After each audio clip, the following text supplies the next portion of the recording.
اگر کوئی بندہ اپنے ملازم کو جھڑکے گا، ملازم کے ساتھ بدتمیزی سے پیش آئے گا، گالیاں نکالے گا، تو آقا علیہ الصلوۃ والسلام فرماتے ہیں اگر تو ملازم کو ذلیل کرے گا لوگوں کے سامنے، اور ایسا ہوتے ہوئے دیکھا میں نے بڑی دفعہ، بہت دفعہ، ہوٹلوں میں چلے جائیں، موٹر سائیکل مکینکوں کی دکانوں پر چلے جائیں یا کسی اور کے پاس چلے جائیں،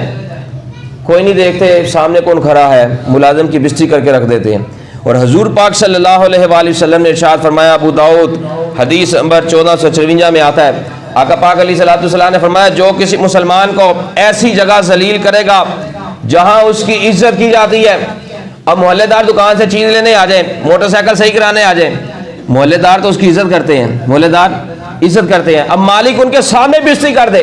تو آقا علیہ الصلوۃ والسلام فرماتے ہیں جو کسی مسلمان کو ایسی جگہ ذلیل کرے گا جہاں اس کی عزت کی جاتی ہے،